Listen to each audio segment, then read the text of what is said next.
Welcome, everyone, to another exciting version of Chip Talks podcast. So today we're very honored and privileged to have Dr. Shah with us. And Dr. Shah is a practicing physician in India. She runs clinics in India, which we're going to talk about. But I thought it would be interesting for you guys to hear a little bit about how medicine is practiced in other parts of the world. And certainly in a part of the world that really values nature, and the ability of nature to kind of help and heal us, and has an ancient tradition of all that. So welcome, Dr. Shah. It's an honor to have you on the program today. Thank you. It's great to be here, and I'd love to have this conversation today. Very excited to have it with you. So do you want to just start off and tell us a little bit about kind of your field of medical specialty, and then what you do day to day in your clinics in India? Perfect. So I'm a preventive cardiologist. And I'm also a health coach. I'm an integrative health coach through Duke University in the US. And so I work on a preventive aspect, preventing lifestyle disease, preventing heart disease, especially. We try to not go to the point where we need stents and bypasses. So we do a cardiovascular risk assessment. We look at all your figures, and we look at, getting that hypertension in check, your cholesterol in check. We'll do all the tests and start with the lifestyle changes really, and then medicate where necessary. But I believe more in a preventive approach, which is why I go into coaching as well. So if you can, check that lipid, your LDL in check with just your exercise and diet, then that is what I start off with. And then, if it's not happening, then obviously we prescribe medicine when necessary, because they have their place, of course. But a lot is to do with your lifestyle. So I like to play with that. And then that's where I tie my coaching in. And I help them, transform their health, transform their lives through health coaching. Would you say, like, just underlying, comorbidities or morbidities or whatever that happen with heart, would you say that, obesity and some type of infection, be that a pathogen or some kind of chronic, inflammation, are those the two biggest things that you see that are kind of associated with heart disease, or are there others? There's a lot. So one is obesity. The biggest cause is actually smoking, because Okay. smoking increases your risk by almost tenfold. So that is the biggest cause. There is diabetes, and there is hypertension. I think these are the three biggest. And then there is obesity. There is high CRP, which is an indicative marker for inflammation of any kind. And there are so many others. You look at LDL, you look at LPA, which is a genetic factor. You look at, your abdominal girth, especially visceral fat. All of these play a role in increasing your heart disease risk. So we try to look at all of these parameters and then work what is not okay, and try to get that back to the right levels, essentially. And are most of your when you're talking to your patients, do you talk to them about fasting and fed? I guess is a big thing, because it's, it seems like most people here in the United States don't. I talk about fasting and fed all the time. Even PhDs and well-trained people just look at me like I'm a crazy man. So do you talk about fasting and fed in India? Yeah, I do actually. So a lot of people do intermittent fasting here. It's become like a trend, like keto became a trend, like gluten-free is a trend. It's almost like a trend now where a lot of people are intermittent fasting, but it does a lot for your health. So for people if it suits them, I do suggest that they try it, because I think that it's really helpful with your glucose, with your insulin spikes. It really helps calm all of that down. Reduces your risk of insulin sensitivity and subsequently diabetes. Do you see, is it a dramatic difference in your patients who will like intermittent fast and their outcomes versus those that won't? So it depends. I think every body is very different. So I think, but I definitely find a change with, the diabetes numbers when people actually do it. Because a lot of times people don't do all that you tell them to do when you're a doctor, so that is a challenge. So it's very difficult to sort of narrow it down. But I do see a change when people really align with what they need to do. there is a change with numbers. There is a change with the way you lose weight because your glycogen is stored in your fed state, and your glycogen is broken down in your fasted state. So rapidly lose weight compared to when you're eating normally. Yeah, and the other interesting thing that happens too, which I know we're going to talk about in a second, because you're also very interested in women's health. But when you're in a fed state, I kind of fasted, fed, use the mitochondrial, glucose down here, fat down here. But when you're in a fed state, you're making cholesterol, and as cholesterol is the precursor for all of our hormones, right? So we're kind of making all the hormones that we need when we're in a fed state. When we're in a fasted state, we're catabolizing them or breaking them down. So we're making estrogen and testosterone and all that up here. Do you see that in your, I'll hold that question until we talk about women's health. So just sorry, I got ahead of myself a little bit, because I really want to see if that makes the difference in the hormones and things that you're seeing in women's therapy. So do you want to go ahead and answer that now, and we'll come back to women's therapy? Sure, I definitely think it does. I think when you're actually in that fasted state, your hormones are, more regulated, I would say. They're not shooting up and down, and they're not going as crazy as they would when, you're just eating normally and you're constantly in that fed state. And even your insulin you're not giving it a chance to kind of settle down, and the glucose to plateau down, and it just keeps spiking up is what is happening even with the glucose. It happens with the FSH. Already when women are over 40, your FSH is going high because it's stimulating your ovaries to, ovulate, and because you're kind of going through menopause, and that's not happening. And your FSH is going up, and that has so many repercussions to, increasing your risk for so many diseases, osteoporosis, a lot of things. Yeah, no, that's really cool. And it's, I think it's fascinating. In the US, it just, no one is really, there might be a handful, but no one that I know about really that has a clinic situation that's, a MD, but that's talking about like nutrition and lifestyle. And, there's a lot of that stuff that gets kicked around, but nobody's really focusing on that. Do you also focus on diet? Do you focus on kind of, as you're talking about intermittent fasting, you say, hey, you kind of need to be eating in this box? Do you talk about diet as well? Yeah, so you try to eat in those 6 hours, and then you fast the rest of the time. But also the quality of the diet is very important. It should align with heart healthy diet, specifically for me, since those are the patients I deal with. I like to follow the DASH diet with my patients, or I ask them to use the Mediterranean diet. Because unless you're eating traditional Indian food, so there is a whole host of different people in India.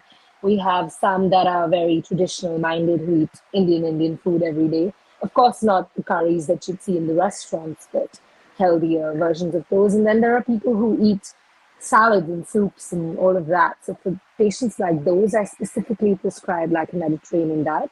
And you sort of use the same nutritional concepts and convert them to Indian food for patients that, want to eat more Indian. Are you finding that, omega-3 and omega-6, balance the importance of that, and kind of, I don't know how it is in India. I think it's the same as it is in the US, but in the US here, so there's lots of research that says if I eat 1-to-1 omega-3 and omega-6, or 1-to-4 omega-3 to omega-6, that you can't kill me. You can't get me sick. I have a banging good heart. I'm going to be really, really strong, let's say. If that ratio goes up to around 1-to-20, I'm sick. I get cancer. I autoimmunes. I can't maintain a barrier in my blood-brain barrier even. So all kinds of things go wrong. We're about 1-to-40 right now in the United States.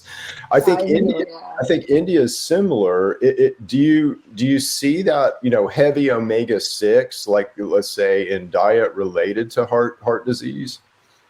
Yeah, definitely. I think there's more of omega-6, even more of saturated fats when it comes to heart disease, people eating a lot of fried foods, things like that. The omega-3 is lacking because, especially in, I would say, the north or the west, coastal regions, I would say it's better because they eat fish. So as soon as you get the omega-3 from the fish, even if they don't have supplements, their omega-3 is generally better than people living interior or areas where they don't have the sea or access to the ocean. as much because they tend to eat less unless they're very conscious of it. And those are the very healthy and conscious people, but that isn't the larger demographic, really.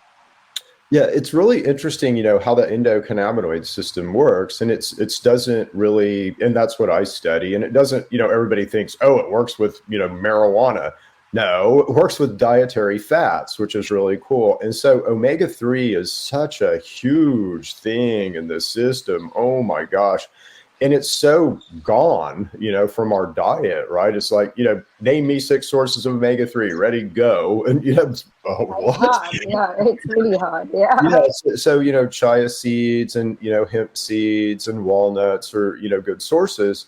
But, those are kind of hard to find. So I talk a lot about the importance of omega-3 because of this ratio. And, I know kind of the importance, and we program ourselves literally by this ratio of omega-3 to omega-6. You kind of set how your spring is going to unwind, whether it's going to be inflammatory or if it's going to be anti-inflammatory. And then you set the sensitivity of your spring by that O3, O6 balance. So it's very good that a lot of physicians, let's say, aren't even, what, omega-3 fats? We need those. So they're not even those. They don't even prescribe them. Yeah. Oh, and you prescribe them. Cool. Do you prescribe? Are you looking at DHA and EPA, or are you looking more at the alpha linolenic acid? And you may not know, but it's like when you prescribe alpha linolenic is the top line omega-3, and then it's broken down into DHA and EPA, and that's sex difference, which is So yeah. I do. Yeah. Cool. Because Okay. omega-3 to do with it is a huge it helps reduction in heart disease risk. So eating your omega-3 is actually very important, either through your diet, if you can get it through fish or avocados or flax seeds, things like that. But otherwise, definitely a supplement is, I always prescribe supplements to my patients, especially when they're vegetarian, because a lot of Indians are vegetarian, and so they don't get their omega-3s very easily and not as accessible. So I always prescribe that. Very cool. No, I think that's one of the most important things you can do for your heart is, in almost anything is it just helps. Omega-3s are going to help everything because we're so omega-3 deficient. So it's awesome. Cool. So you also study women's health, right? Which is I think so many women suffer in silence with, things like endometriosis, hormone, things where they're, trying as hard as they can to kind of control emotion, and they, have difficulty because of hormones, and they just sort of quietly plug along. I think we really need to highlight, at least here in the US, more women's issues. Do you want to talk a little bit about what you do there and kind of why you're passionate about that? Yeah, because I think that a lot of challenges that women face, they put on all that weight, when you hit menopause, they suddenly, although they do their yoga and they exercise, they suddenly put on that weight. And it's especially, I find, for women who are regular with their exercise and who are very fit, and suddenly they're having this issue.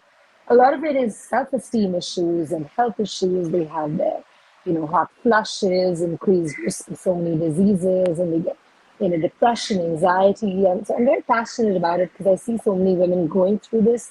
And as a woman, I, can relate to it, I think, in some way.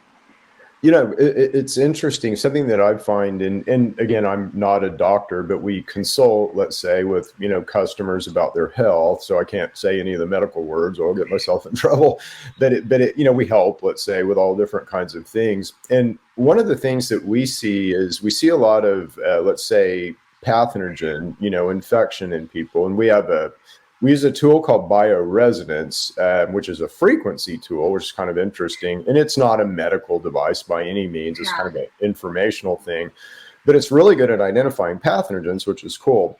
So we see a lot of pathogens in people. And interestingly, I'm just interested in what you think about this, but in a lot of women will come in and women will say, hey, I'm having hot flashes. I think I'm going through menopause. And it's every night, this kind of happens. I get the sweats and everything. It's worse when I cycle, absolutely. But, it's every night and it's worse when I cycle. Like, okay, well, that's interesting. Maybe you're going through menopause. But as I begin to research this, there's so many pathogens that they use something called LPS, which is used in research that causes inflammation to kind of move around in your lymphatic and your blood system, which will make you hot. So there's so many pathogens that will travel at night and kind of use these heat releasing, molecules to do this travel. So I'm like, I wonder if all these women are actually just, kind of chronically infected. What do you think about that? I think it's very interesting. I think there should be more research on this, obviously, but from a medical perspective, because they don't teach you this in traditional medical school when you go to medical school. So it's very interesting to see because, if you delve deeper and to a more microbial level, I think these could be some of the reasons, at least, that women are facing hot flashes, or at least maybe something would, be affecting the hormones maybe, or I don't know the metabolics at play because these pathogens need to be studied more. But this could be very fascinating. Let me walk you through something because I want to kind of get your opinion on it. And this is just logic. It's I'm not going to put you on the spot or anything. So just logic. But and because I see this so much, and I see this in people that we're diagnosing. And the reason that I want to kind of walk you through this is because in medical science right now, you guys don't have like this bioresonance thing you would never see in a hospital, right? So there's no way that, it's just not getting in there. It's not getting in any clinics, because no professional medical person is going to kind of use this woo-hoo-y thing to, diagnose people. So it is good information, no question, but it doesn't rise to the level of an instrument, let's say, that a physician would use. So the tools that you have right now are limited, right? So if I come in and I say, hey doc, I think I have a hook, round, and pinworm infection, you're going to be testing my poop. And I'm gonna have to rise to a certain level, let's say, of angst to even register, on the radar. And you're not going to do that in the course of common practice. Certainly not for heart patients. So let me walk you through something real quick. I'll do this real quick. But you get infected by a hook, round, or pinworm, right? So in order for that infection to take place, those hook, round, and pinworms have to beat your immune system. That takes a trick. That's difficult, right? So it's hard to do. It's easier to do if you're always fed. Way easier to do. Okay. So just FYI, but so if you're always fed, they're going to get you and they're going to win, right? So, and they're going to win. They're going to begin to proliferate, and this happens even if you are in a fasted state. They're very powerful. You're going to have a better chance of defeating them if you're in a fasted state, right? But anyway, but as they infect you, so right off the bat, they suck your blood, so you begin to get anemic.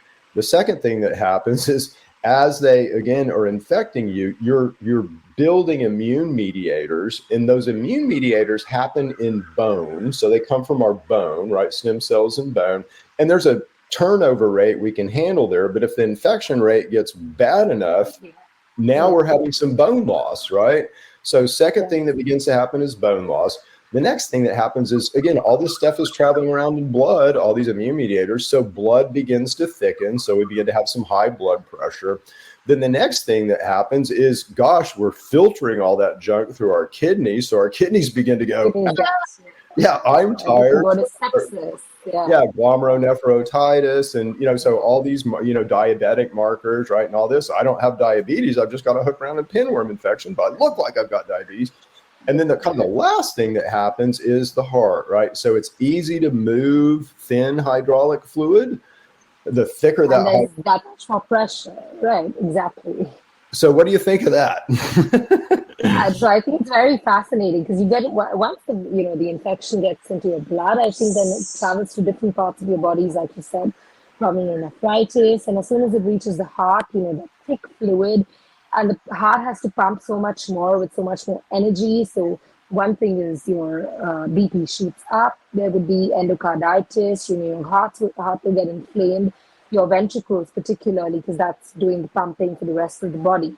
would get really inflamed and, increased in size, and then there's cardiac insufficiency, and then, it can go anywhere, really. Yeah. You can have a myocardial infarction, anything.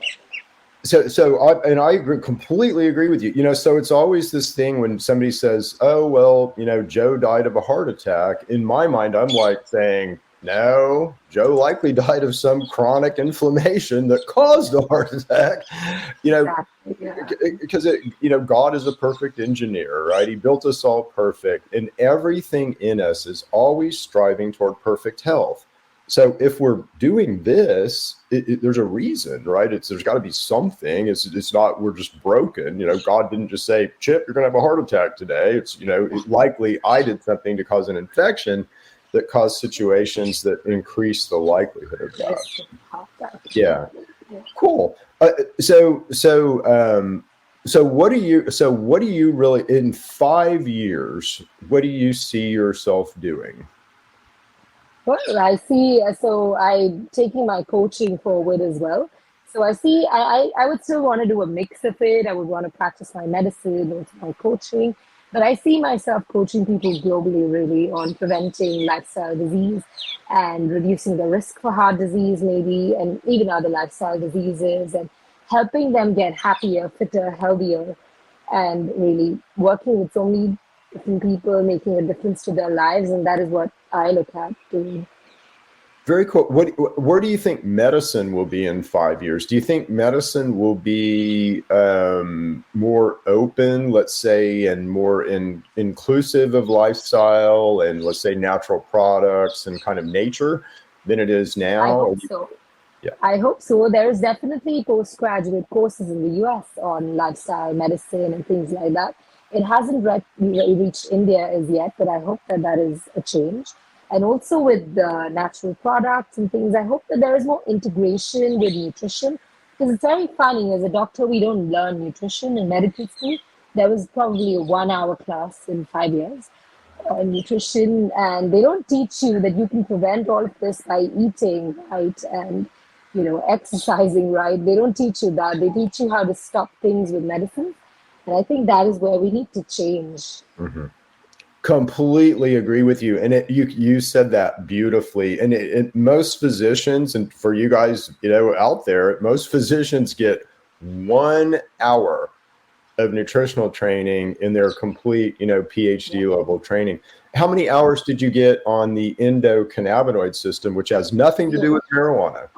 Zero. Yeah, zero. Yeah, and it turns out that system is our master regulatory system.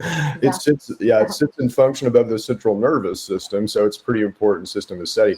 But it's interesting. I think I agree with you. I think medicine is changing. I think people like you are changing it, and I want to compliment you on your bravery. It's when you step out of, let's say, the medicine kind of pharmaceutical box, and really dealing with lifestyle, you're stepping out of the box. You got an hour of training on it, right?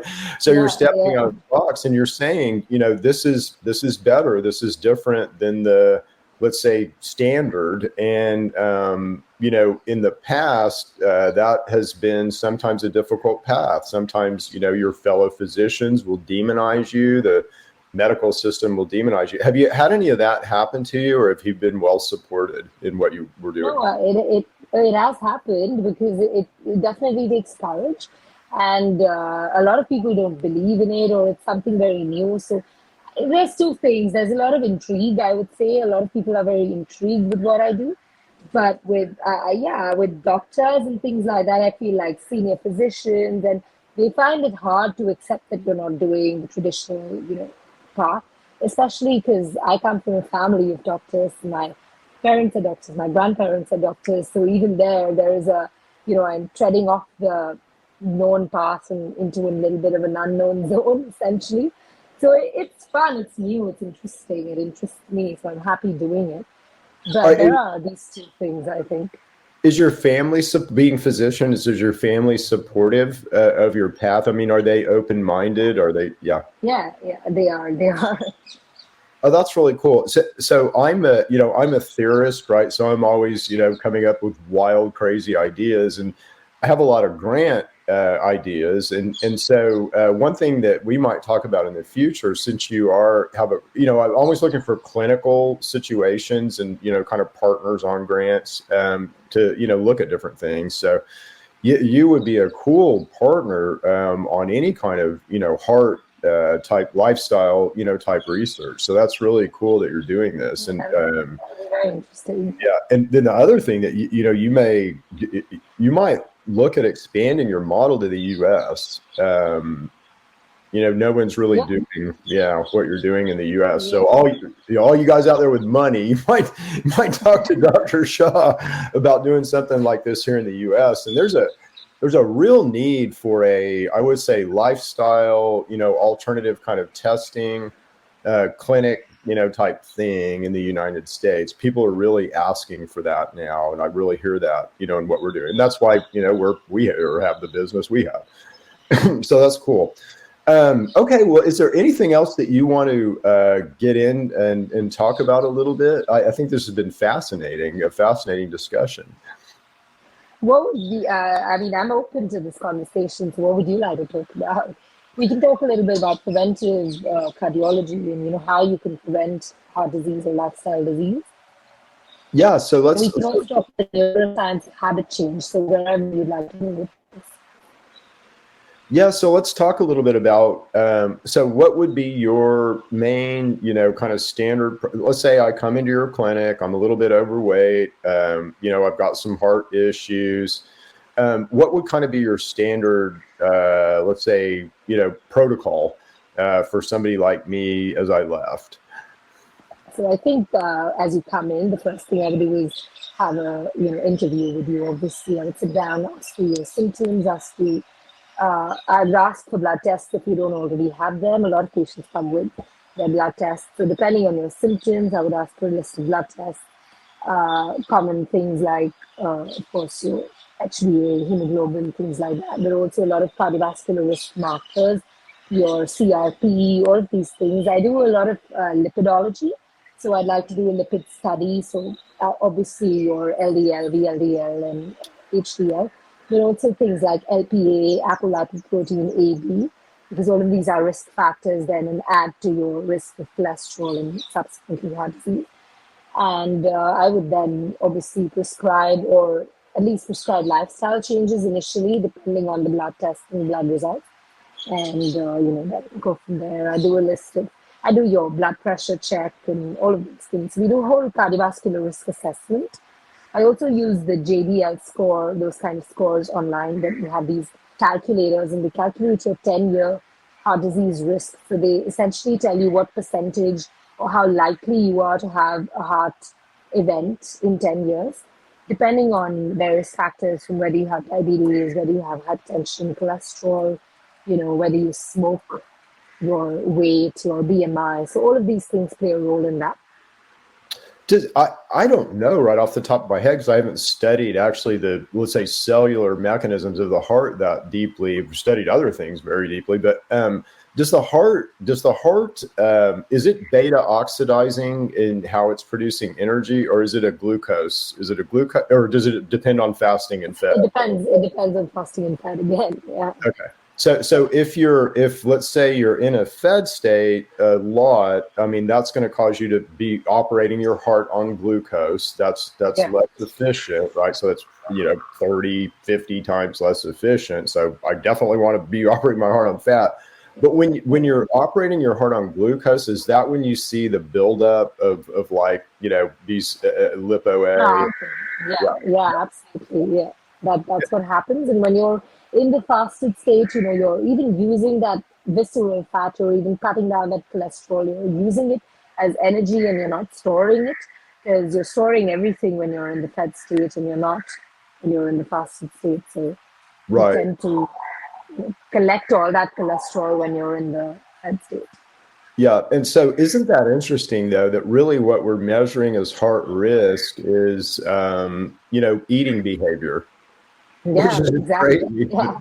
That's what we're doing, so how do you decrease your heart risk? Well, fast is a good way to do it. That's fascinating to me. That's really cool. Do you see like, and again, I just sort of, I'm talking out loud here, but on fasting and fed, because in this beta oxidizing versus glucose, because I think this is so important. And the heart, arguably is our biggest, most important thing in our entire body. I mean, you can't function without the heart, right? So operating that efficiently, is just, we have to do that. So this is interesting. So I learned something on this. So it's fascinating. Cool. So do you measure ketone activity in the heart? Is that ever measured? That is measured specifically in certain situations, but not always. That isn't the protocol. Okay. It could be, but we could do a little bit more research there. But this isn't the usual protocol that you would normally follow in a patient when you, at least initially, look at them. Yeah, no, there's probably all kinds of opportunity for interesting tests there. So that's got my mind whirling now. Yeah, this is interesting. Yeah. No, that's so cool. And I think people like you will begin to, the pharmaceutical system has, to kind of run you guys down this real quick, and I know you likely know this, Dr. Shah, but the pharmaceutical system was built, the pharmaceutical medical system was built around something called the Flexner Report. And the Flexner Report was, a way to, let's say, combine medical curriculum, lab studies, pharmaceutical drug development, kind of into one line of thought. And that happened in the 20s and 30s. If you were Dr. Shah in the 20s or 30s, you got beat into submission, or you were cast out and bankrupt, in lawsuits, right? Absolutely.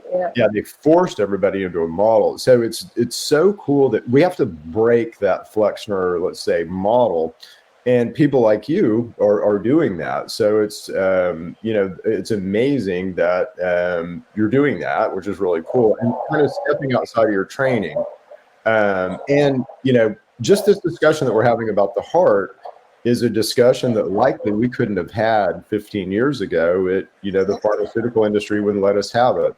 So it's really cool, and I'm so glad you're talking about fasting and fed, and its importance directly to the heart. Okay, what else do we need to get in? So this is kind of a good place likely to leave it. If you want to leave it here, if we want to talk about a few other things, we can. I'm good to leave it as well, whatever you say. Yeah, so let's do this. Is a great place, and let's have you back on in the future. So you're a great guest, and I want to kind of get updates. I know that India is very closed right now to, let's say, some of the things that, people in my audience are interested in. And I'm interested there's a lot of research, let's say, on the endocannabinoid system and angina and plaque and, all kinds of, let's say, heart risk. But as that develops, I want to kind of have you back on and talk more and more about that. So I think it'll be very interesting as that information comes here, and laws may be changed with marijuana story or anything like that, because they don't talk about the system here at all. So maybe once they start teaching that, or at least there is more information around this, I think it would be interesting to see how things develop and change. it would be interesting, and I don't know how popular this would be, but there's a peer-reviewed medical journal called the American Journal of Endocannabinoid Medicine that's targeted at physicians, and it would be interesting. It would be interesting to see. Yeah, if we could penetrate, India kind of with that, and at least because it really has nothing to do with marijuana, right? So, but everybody goes right to marijuana. Here's the word. Yeah, it's the word that goes. Yeah, I know. Yeah. I literally speak on it. Be speaking to a bunch of PhDs. I'll say endocannabinoid. I watch them all just go, marijuana, and it's really got nothing to do with marijuana. Yeah. Okay, well, cool. Well, thank you so much for being on today. I'm so excited to have you. Great. It was very interesting. Cool. No, great for me too. So we will leave it there, and